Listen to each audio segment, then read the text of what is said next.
Halo Sobat Interaksi, berjumpa kembali di channel Interaksi Fisika.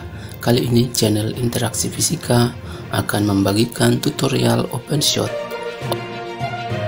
OpenShot adalah software pengolah video yang gratis dan merupakan salah satu software berbasis open source, dan hasil editing video yang diolah dengan OpenShot tidak memiliki tanda air atau watermark. Pada tutorial kali ini kita akan melihat beberapa fungsi dasar dari tools dasar seperti import media, razor tool, snapping tool, dan juga akan melihat penggunaan transform dan cropping video yang biasa juga disebut dengan keyframe. Oke, mari kita mulai. Pertama, OpenShot dapat di-download di website resminya di openshot.org, atau langsung saja ketik di Google search OpenShot download. Kemudian baris yang paling pertama muncul di atas itulah website resmi dari OpenShot. Silahkan klik.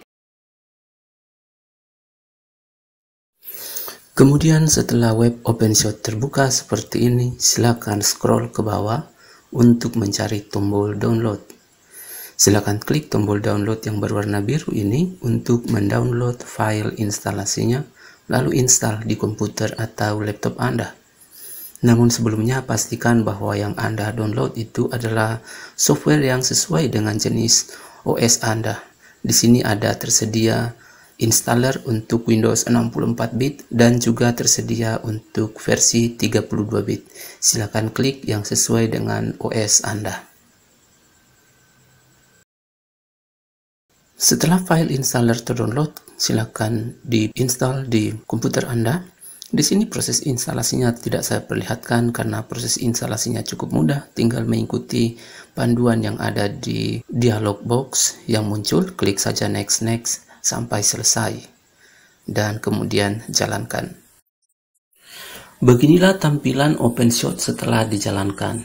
Pada panel Project Files ini nantinya akan berisi file-file yang akan kita edit, dan pada bagian bawah ini tersedia timeline tempat kita mengedit video. Secara default terdapat 5 track di sini yang dapat diisi dengan file video, audio, atau image. Dan track ini dapat ditambahkan kalau kurang dengan mengklik tombol plus warna hijau yang ini, dan juga dapat dihilangkan dengan mengklik kanan pada track lalu pilih remove track, tanda negatif. Sekarang kita ke panel project files di atas untuk menambahkan file yang akan kita edit. Cara pertama menambahkan file adalah dengan mengklik tombol plus hijau yang ini, lalu akan muncul kotak dialog. Silakan cari folder yang menyimpan file yang akan Anda edit, klik di file tersebut dan klik open, dan filenya akan masuk di project file. Cara lain untuk menambahkan file adalah dengan membuka folder memakai Windows Explorer biasa, lalu klik dan drag file yang akan kita edit itu dan tarik ke dalam panel project file. Di sini saya mendrag beberapa file sekaligus yang akan saya edit. File yang saya tambahkan ini ada file video, file audio juga.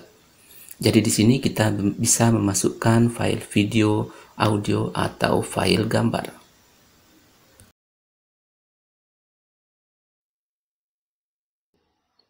Jadi untuk menambahkan file ke timeline, kita tinggal menarik salah satu file ke atas sini, seperti ini. Ya. Dan pada bagian ini terdapat tools yang bisa kita gunakan untuk mengedit.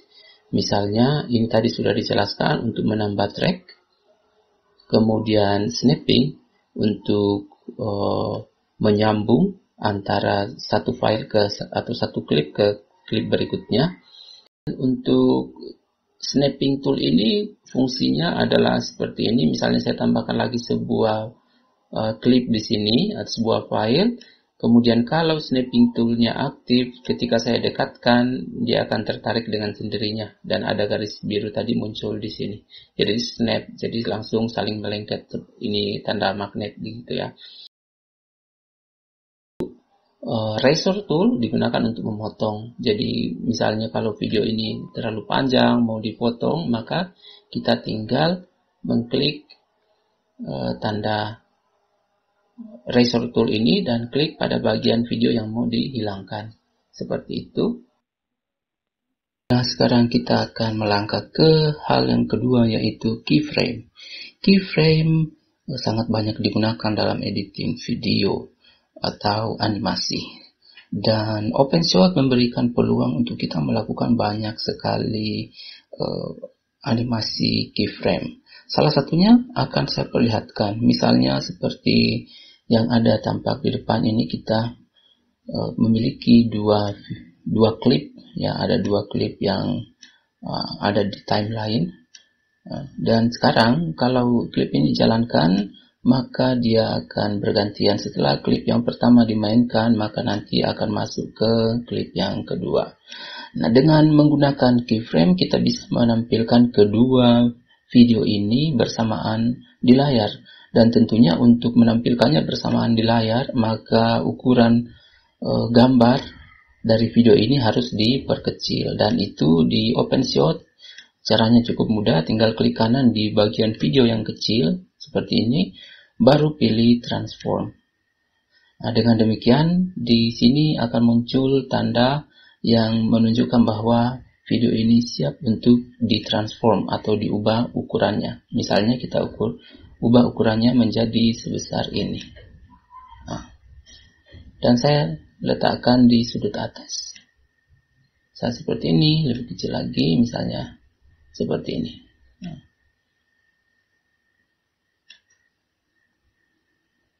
Kemudian, supaya ini juga tampil di layar bersamaan, maka saya pindahkan dia ke track yang di bawahnya.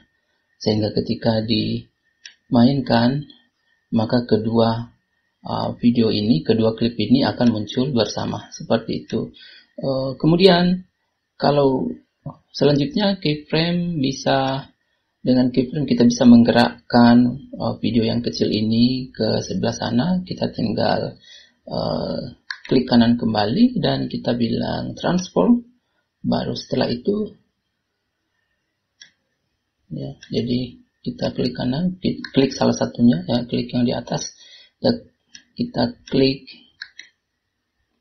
yang di atas, klik kanan, klik yang di atas, baru pilih transform dan pindahkan dia ke sana.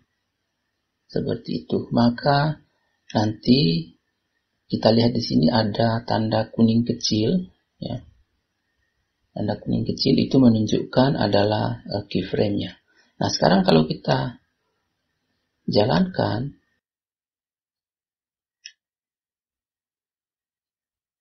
ya, maka ini menjadi latar belakang, sementara klip yang satunya bergerak dari kiri ke kanan. Itu adalah salah satu bentuk keyframe di OpenShot.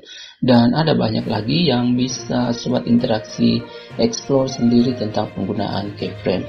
Dan juga bisa nanti dibahas di tutorial berikutnya. Nah, sobat interaksi, demikianlah tutorial kita pada kesempatan ini.